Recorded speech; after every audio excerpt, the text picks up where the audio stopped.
இன்றைக்கி வந்து ஓயாத இருமல் சளிக்கு வந்து முள்ளு முருங்கை அடை செய்ய போகிறோம். முள்ளு முருங்கை இலை இதான் முள்ளு முருங்கை இலை. நல்லா பார்த்துங்க எப்படி இருக்கு இருக்கும். இதான் முள்ளு முருங்கை இலை. முள்ளு முருங்கை இலைக்கு அடைக்கு தேவையான பொருட்கள் இட்லி அரிசி, அதாவது புழுங்கல் அரிசி, அதை வந்து 1 டம்ளர் 2 மணி நேரம் ஊற வச்சுருக்கேன். மிளகு, ஜீரகம், கல் உப்பு, கொஞ்சமாக உப்பு போட்டால் கரிச்சு போடுவாங்க, கொஞ்சமாக மோசாத அளவுக்கு போட்டால் உப்பு. இது எல்லாத்தையும் ஒன்றா அரைக்கணும். அரைக்கும் போது காமிக்கிறேன்.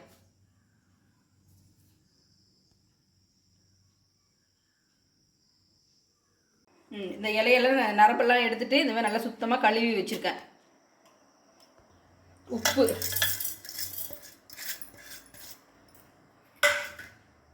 மிளகு, ஜீரகம்,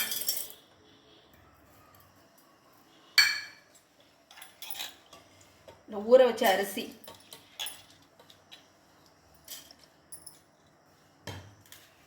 இலை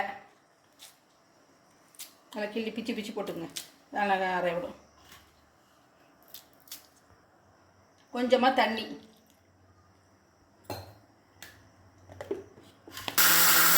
மாவு அரைச்சாச்சு. மாவு இந்த பதத்தில் இருக்கணும். அடைங்கிறதுனால கொஞ்சம் திக்காக தான் ஊற்றணும்.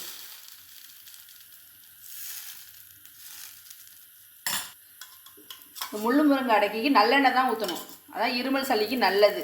அதனால் நல்லெண்ணெயே ஊற்றுங்க.